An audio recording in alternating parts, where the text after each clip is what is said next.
Yang pertama, bagaimanakah dengan anggaran penggajian tenaga non-ASN yang masa kerjanya belum sampai 2 tahun dan yang tidak lulus SKD CPNS pada seleksi tahun 2024 ini.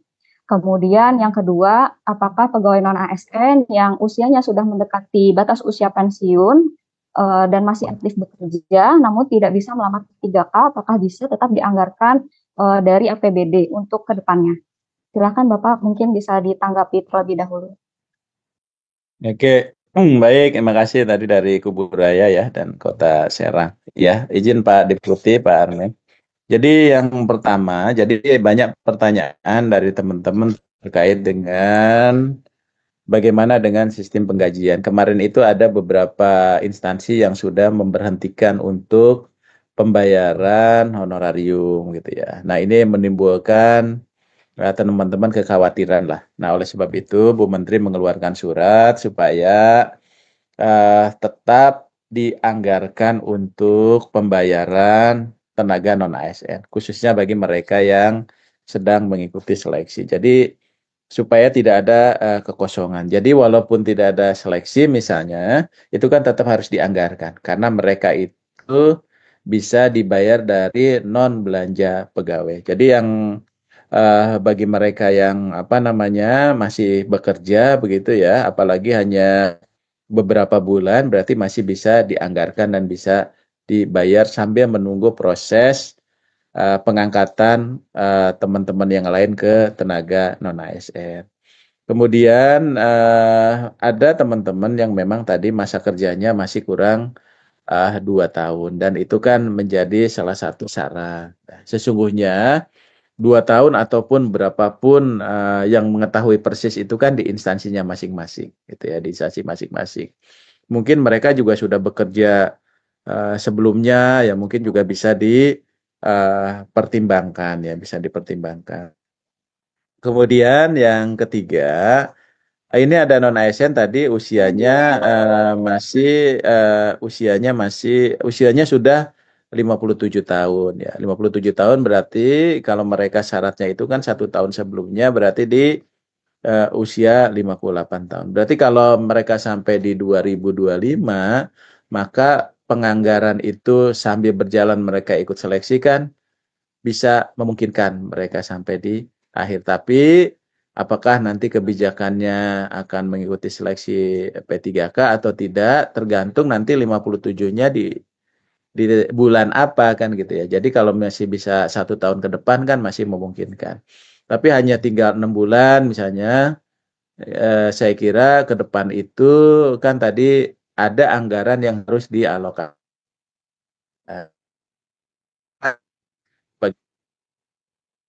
Bisa sampai pertengahan 2025 misalnya kalau memungkinkan ya dia bisa. Kemudian bagaimana nanti yang mekanisme yang untuk yang paruh waktu. Paruh waktu itu pertama dari Riau ya ini sekaligus ya. Yang pertama paruh waktu itu pertama dia tidak terpenuhnya formasi sehingga ada 10 tapi yang mendaftar 15 berarti kan yang 5 tetap juga lulus. Tapi dia paruh waktu, dia akan diberikan NIP tapi penggajiannya belum gaji P3K tapi dengan penghasilan yang mereka terima saat ini. Tapi tetap di SK-kan seperti eh, biasa gitu ya. Nah, kemudian tadi kalau perpanjangan nanti mungkin dari Pak Deputi ya, dari Pak Hanmen ya. Mungkin itu ya, Mbak Pin dari saya. Terima kasih. Baik Pak Aba, terima kasih atas tanggapannya, pertanyaannya semoga menjawab seluruh pertanyaan yang juga mungkin ditanyakan oleh masing-masing instansi. Kemudian selanjutnya pertanyaan akan ditujukan pada Pak Suharmen. Ada 3 pertanyaan yang ditanyakan oleh beberapa peserta, mungkin pertanyaan akan juga sama. Yang pertama, bagaimanakah skema optimalisasi pada P3K tahap 1? Karena sesuai dengan Kepmenpan 347, Diktum ke-32, itu masih terdapat kekosongan formasi setelah pengumuman. Selanjutnya, untuk penyelesaian konfirmasi tenaga non-ASN yang belum sempat melakukan pendaftaran melalui aplikasi SSCASN, apakah masih bisa diperpanjang untuk waktu konfirmasi submit finalnya. Kemudian yang ketiga, apabila terdapat perbedaan pendidikan pada database dan aktualnya ketika melamar yang bersangkutan masuk ke jabatan tampungan yang lebih rendah dari ijazah yang dimiliki. Misalnya contohnya terdata S1 tapi saat melamar masuknya ke jabatan yang dengan kualifikasi pendidikan D3. Mungkin dari Bapak Suharmin bisa diberikan tanggapan. Silakan. Baik, terima kasih Mbak Vin. Terima kasih Bapak Ibu yang telah mengajukan pertanyaan kepada kami terkait dengan ada 3 pertanyaan tadi ya Mbak Vin. Pertama adalah optimalisasi P3K atau penerimaan P3K tahap 1. Betul Bapak Ibu, nanti tentu saja berapa persisnya formasi. Tadi saya sudah menyampaikan di awal bahwa potensi, jadi saya menyebutnya potensi Bapak Ibu, jadi belum yang fix, tapi adalah potensi P3K penuh waktu yang akan bisa terisi kalau berdasarkan data hasil seleksi itu sebanyak 680.124 formasi. Kenapa ini saya sebut dengan potensi? Karena ada kemungkinan jumlah ini akan bertambah. Kenapa bisa bertambah? Karena ada optimalisasi. Tetapi juga ada potensinya berkurang. Kenapa? Karena kemudian yang lulus seleksi kemudian tidak mau mengambil formasi kelulusannya. Berarti pada saat yang bersangkutan mendaftar di P3K tahap 1 kemarin, yang bersangkutan masih galau memilih. Jadi ya udah pilih dulu saja ini, nanti lu mau terima atau nggak diterima gitu. Nah, ini yang mungkin jumlah potensi ini tentu akan bisa berubah.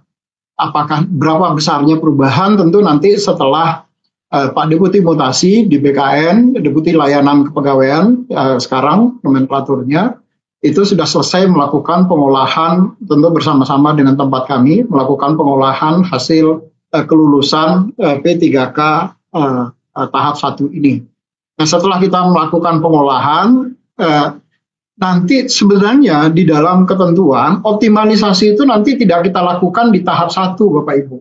Tetapi optimalisasi itu pada dasarnya akan kita lakukan di tahap 2 untuk jadi yang di tahap 1 ini kita baru mengolah as it is dulu. Jadi yang 680.124 itu adalah yang benar-benar lulus seleksi memenuhi peringkat dan masuk di dalam P3K penuh waktu. Nah, optimalisasi nanti akan kami lakukan kalau ternyata kita ingin ternyata masih ada nih yang sisa, itu akan kita lakukan di pengolahan di tahap kedua. Jadi setelah tahap 1 dan tahap 2 tentu nanti urutannya adalah yang di tahap 1 tadi itu akan mendapat prioritas pertama, tetapi tujuannya adalah supaya semua kemudian bisa mendapatkan hak yang sama, yang setara. Karena ini sifatnya adalah afirmasi. Jadi tidak mungkin afirmasi kemudian diberikan hanya dengan asas ketidakadilan misalnya. Jadi kalau namanya afirmasi ya harusnya diberikan berdasarkan asas keadilan bahwa semua orang yang mengikuti seleksi P3K, baik itu tahap 1 ataupun tahap 2, kemudian mendapatkan afirmasi yang sama untuk mendapatkan optimalisasi. Jadi Mbak Win, optimalisasi itu nanti akan kita lakukan di tahap kedua. Setelah tahap kedua selesai. Jadi bukan di tahap seleksi P3K tahap 1 ini. Itu yang pertama.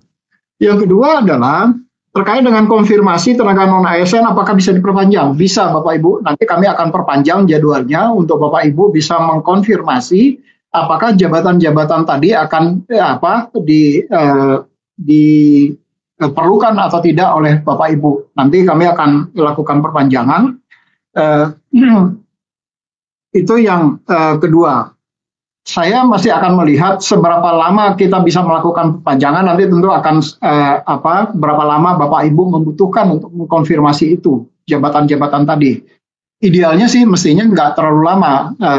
Mungkin dalam 2-3 hari bisa kita lakukan perpanjangan karena tadi dengan pertimbangan masih ada sekitar 290-an ribu yang belum Bapak Ibu konfirmasi. Itu yang kedua. Yang ketiga adalah terkait dengan perbedaan pendidikan di dalam database. Jadi nanti jenjang pendidikan, kalau jenjang pendidikan yang dimiliki oleh yang bersangkutan ternyata lebih tinggi dari persyaratan yang pada jabatan di jabatan tampungan, maka yang bersangkutan bisa mendaftar di dalam jabatan tampungan tadi. Jadi kualifikasi pendidikan pada jabatan tampungan itu tidak menjadi persyaratan mutlak, karena tadi tujuan kita adalah untuk segera menyelesaikan yang mereka-mereka yang terdaftar di dalam database non ASN tadi. Demikian Mbak Vin, beberapa hal terkait dengan tanggapan saya. Terima kasih. Ya, baik. Terima kasih Pak Harmen atas jawaban dan penjelasannya. Semoga Bapak dan Ibu sedikit tercerahkan dengan jawaban Pak Harmen. Selanjutnya kami akan membuka 2 pertanyaan langsung dari Bapak dan Ibu yang sudah raise hand. Yang pertama akan kami buka pertanyaan untuk Bapak Muhammad Soleh selaku Sekda Bangka Barat. Silakan Bapak. Baik, Assalamualaikum warahmatullahi wabarakatuh. Selamat pagi, Ibu Menteri dan Pak Deputi ITM dan Bapak Kepala BKN. Baik, yang akan kami tanyakan adalah, kita tahu bahwa Undang-Undang 20 tahun 2023 atau Undang-Undang memang tidak boleh lagi bisa melakukan pimpinan kontrak P3K atau kontrak tenaga non-ASN tahun 2025. Tapi Ibu Menteri dan Pak Deputi yang akan menghormati, kita tahu bahwa secara statistik memang di setiap daerah kemudian itu masih ada tenaga non-ASN dengan masa kerja di bawah 2 tahun. Dan memang sekarang mereka sangat dibutuhkan daerah. Apalagi tenaga guru, Pak Bu Menteri. Mereka panas di apa? Mereka selamanya bekerja dalam rangka menggantikan tugas-tugas para guru yang telah muncul. Pertanyaannya adalah bagaimana apa yang akan dilakukan dalam rangka untuk merekrut kembali para pegawai non-ASN yang di 2 tahun ini, karena mereka sangat dibutuhkan. Apalagi para guru itu kalau memang tidak kita terpanjang di tahun 2025 ini mengakibatkan stagnasi dari belajar mengajar yang ada di daerah. Dan apakah bisa kami melakukan melalui PJLP, kemudian jasa lainnya persorangan. Itu adalah penyimpan tahun Permen KKDP nomor 12 tahun 2003. Demikian Bu Menteri, Pak Abbas, kami butuh sekali kebijakan apa yang akan dilakukan untuk kami di daerah, karena waktu telah mendesak dan memang ini sangat dibutuhkan di daerah. Demikian Pak Deputi yang kami hormati. Terima kasih. Assalamualaikum warahmatullahi wabarakatuh. Assalamualaikum warahmatullahi wabarakatuh. Ya. Terima kasih Bapak. Mungkin bisa langsung ditanggapi oleh Pak Abah. Mungkin tadi sudah sedikit dijelaskan bahwa non-ASN yang kurang dari 2 tahun ya bagaimana penganggarannya di tahun 2025 nanti pasca seleksi P3K tahun 2024 ini selesai. Sedangkan tenaganya masih dibutuhkan gitu di masing-masing instansi. Silakan Pak Abah untuk menanggapi. Iya, baik, terima kasih izin Pak Deputi, Pak Armen. Jadi yang pertama tadi disampaikan Pak Soleh bahwa ini mungkin ini ya Pak Deputi ya Pak Armen, bukan hanya di tempat Pak Soleh, ini tempat yang lain juga mungkin ada pertanyaan yang sama. Jadi dilemanya itu dulu kita memang punya aturan bahwa terkait dengan P3K itu dipekerjakan karena pengalamannya, bukan hanya semata-mata karena kompetensinya dia bekerja, karena keahliannya, tapi juga karena pengalaman dia bekerja. Nah, pengalaman itu bisa dihitung di mana-mana sebetulnya. Tidak harus dia bekerja di tempat itu misalnya. Jadi kalau diakumulasi misalnya pengalaman yang bersangkutan itu memungkinkan untuk bekerja. Ya, jadi silakan diakumulasi aja Pak Soleh gitu apabila memang tadi ada pengalamannya misalnya yang hanya kurang 1 bulan, 2 bulan, mungkin dia pernah bekerja di tempat kurang lebih yang sama gitu jenis pekerjaan dan kompetensinya gitu ya. Mungkin nanti bisa dipertimbangkan juga ya. Tapi memang harus ada yang keterkaitan gitulah, kurang lebih begitu. Jadi kalau nggak ada keterkaitan, berarti kan tidak ada keterkaitan dengan keahliannya dia bekerja di sana. Nah, kemudian yang kedua nanti terkait dengan bagaimana apabila mereka tidak bisa masuk, kemudian penggajiannya seperti apa, kan gitu ya. Nah, oleh sebab itu nanti ngacu aja kepada surat Bu Menteri, tapi ada limitasi waktunya kan surat itu, sampai ke pengangkatan. Nah, oleh sebab itu nanti coba nanti kita lihat perkembangan untuk lebih lanjutnya. Karena aturan itu kan harus ada jelas limitasinya, siapa yang boleh, siapa yang tidak, kan sesungguhnya gitu Pak Armin ya. Ini kalau ini nanti kita bikin 1 tahun, ada yang kurang 1 tahun, kurang sebulan, ya. Gitu. Dibikin 11 bulan, ada yang 10 bulan. Itu nanti Pak Harman nggak pulang-pulang ke Sumatera Barat gitu ya. Nah, oleh sebab itu kalau menurut saya ya nanti coba kita lihat ya konsekuensi dari sistem seleksi ini kan, sistem seleksi ini kan cukup terbuka ya. Artinya ruangnya itu sudah cukup besar. Tapi yang lebih penting adalah paling tidak sampaikan Pak Deputi tadi, kita menyelesaikan yang sisanya yang 300.000 sekian, itulah yang paling utama dulu. Kita beresin ya, sesuai dengan komitmen kita bagi mereka yang ada dalam database. Tapi memungkinkan juga tadi kalau memenuhi syarat dia daftar, paling kurang dia nanti jadi P3K paruh waktu. Yang penting kan jadi P3K sehingga tetap teman-teman bisa dibayar sesuai surat Bu Menteri, paling kurang dibayarnya melalui non belanja pegawai dari kegiatan gitu ya. Gitu ya Pak Soleh ya. Makasih Mbak Fit. Baik, terima kasih Mbak atas penjelasannya. Bapak dan Ibu, mohon izin sebelumnya berhubung pukul 10 kami memutar lagu Indonesia Raya.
Terima kasih Bapak dan Ibu sudah menunggu. Selanjutnya mungkin dari Pak Harmen ada yang ingin disampaikan Pak. Ya, Tambahan. ya, terima kasih Mbak Vin. Jadi betul yang tadi disampaikan oleh Pak Deputi bahwa ini kan pada dasarnya yang tahu persis kebutuhan di masing-masing instansi itu kan adalah Bapak Ibu, Pak Sekda. Jadi kan kami tentu tidak tahu persis di apa itu sebabnya di bagaimana situasi sebenarnya yang ada di instansi Bapak Ibu. Walaupun memang dari sisi regulasi, dari sisi peraturan dari keputusan atau cara pengadaan calon aparatur sipil negara ini tadi sudah disampaikan oleh Pak Deputi SDMA bahwa memang diatur sekurang-kurangnya 2 tahun. Tapi kalau jabatan itu memang kemudian tidak ada dan sangat tergantung pada yang bersangkutan dan yang bersangkutan masih katakanlah baru bekerja, sudah bekerjanya baru 1 tahun 8 bulan misalnya, atau baru 1,5 tahun misalnya, ya di guru di daerah katakanlah daerah 3T yang kita juga kemudian mengalami kesulitan untuk bisa mendapatkan guru di wilayah itu, dan karena prioritas kita adalah terutama untuk pelayanan dasar, guru dan tenaga kesehatan. Kalau kita kemudian langsung mengatakan tidak boleh, nanti akhirnya kan tidak ada yang mengajar di wilayah itu. Nah, yang akan menjadi korban tentu nanti adalah anak-anak kita di sana. Jadi untuk hal-hal yang seperti itu tentu karena seleksi administrasi itu adalah kewenangan Bapak Ibu di instansi. Sepanjang Bapak Ibu kemudian mengatakan bahwa ini diperlukan, maka tentu nanti yang bersangkutan akan diikutkan di dalam seleksi. Hanya saja karena di dalam proses seleksi ini kami mohon izin Pak Deputi SDMA, karena di dalam proses seleksi ini kita akan diaudit oleh teman-teman di Badan Pemeriksa Keuangan. Mungkin kalau ada kasus-kasus seperti tadi disampaikan oleh Pak Sekda, Pak Deputi, apakah kemudian misalnya instansi perlu bersurat nggak ke Bu Menteri misalnya untuk mendapatkan supaya nanti pada saat kita diaudit oleh BPK maka ada justifikasi yang kemudian bisa kita sampaikan ke teman-teman di BPK sehingga kita kemudian tidak menjadi temuan di dalam proses penerimaan calon aparatur sipil negara di 2024 ini. Itu kalau kami boleh mengusulkan Pak Deputi, jadi nanti misalnya yang seperti tadi disampaikan, karena saya yakin karena banyak sekali pertanyaan yang juga masuk ke kami terkait dengan yang belum 2 tahun ini. Dan tentu perlu ada justifikasi untuk bisa mengatakan bahwa supaya kita kemudian tidak melanggar peraturan yang lebih tinggi di atasnya. Itu Mbak Vin, Pak Deputi, tambahan dari kami. Terima kasih. Terima kasih Pak.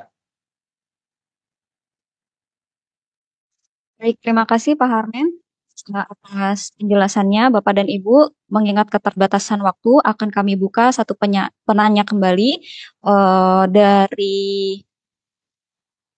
Kabupaten Siak, Bapak Sekda, Bapak Arfan Usman, kami persilakan.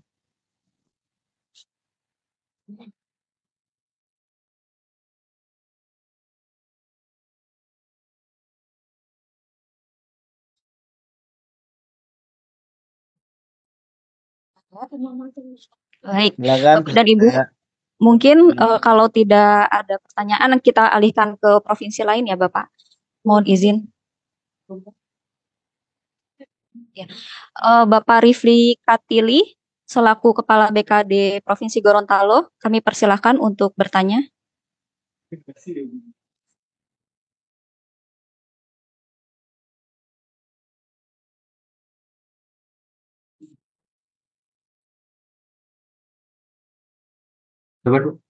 Baik, terima kasih Pak Mbak Vin.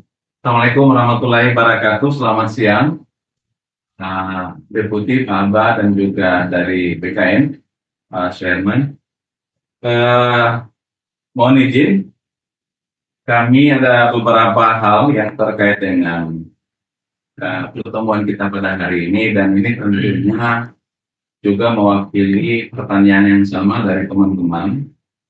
Yang pertama, yang menjadi permasalahan utama kami di Gorontalo itu, kita Gorontalo baru membuka pendaftaran seleksi P3K ini di tahap 2. Jadi memang di tahap 1, karena kondisi yang ada sehingga tidak dilakukan pendaftaran, baik penerimaan seleksi CPNS atau CSN maupun juga P3K.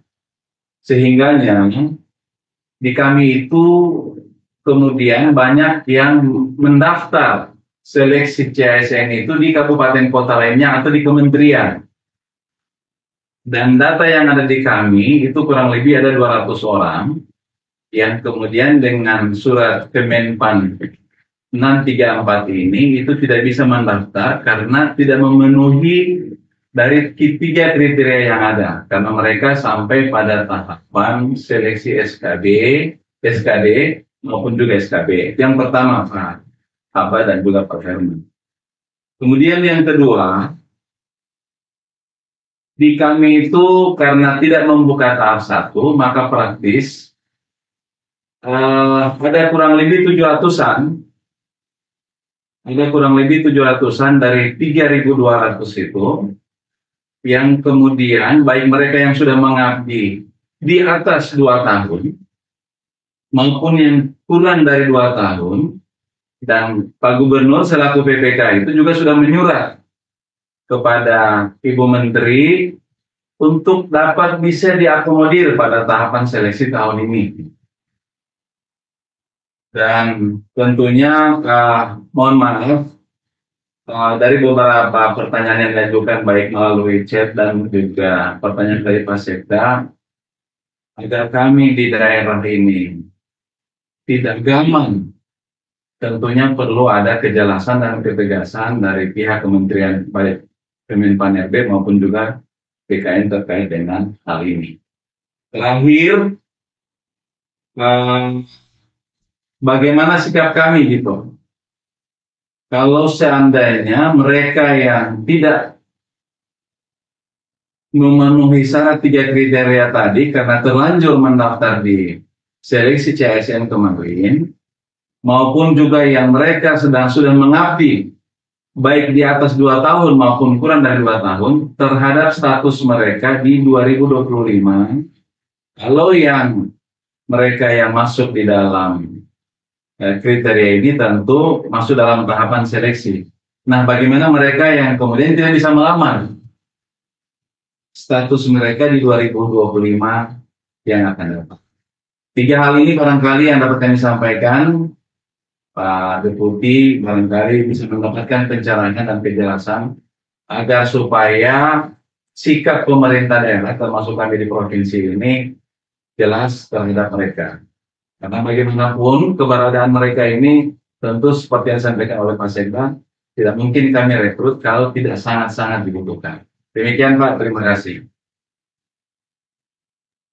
Ya, baik, terima kasih Bapak atas pertanyaannya. Mungkin pertama nanti bisa ditanggapi oleh Bapak Abbas Subagja. Bagaimana instansi pemerintah yang belum membuka formasi di tahap 1, kemudian memutuskan untuk mengikuti seleksi di tahap 2, dan kebetulan juga pelamar sudah melamar di tempat lain. Apakah status mereka di tahun 2025 nanti bisa dilanjutkan gitu ya penganggarannya?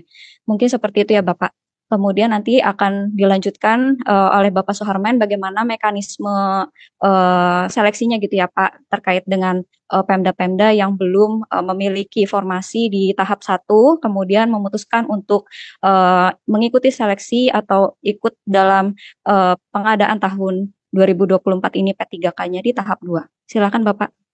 Ya. Oke, baik, makasih Pak Ripi, Pak Kaban ya. Jadi yang pertama harusnya kalau kita tegas selesai ini gitu ya. Ya, karena memang kita banyak afirmasi, kita ingin beresin gitu ya. Tapi rupanya banyak juga yang tadi ya tidak secara konsisten menjalankan kebijakan kita maupun kebijakan teknis yang dilakukan oleh BKN. Jadi seharusnya periode 1 itu kalau ingin memberikan kesempatan yang seluas-luasnya, itu kan dampak mereka mendaftar ke tempat lain karena dia butuh kepastian ya, sehingga mereka daftar. Dan dia daftar ke tempat lain itu kan punya konsekuensi gitu ya. Awalnya orang yang sudah mendaftar kan tidak boleh lagi, tapi sekarang kita berikan kesempatan bagi mereka yang TMS, mereka belum mendaftar. Jadi pertama silakan mendaftar ke periode 2, apalagi tadi ada kesempatan perpanjangan sampai 7 Januari 2025.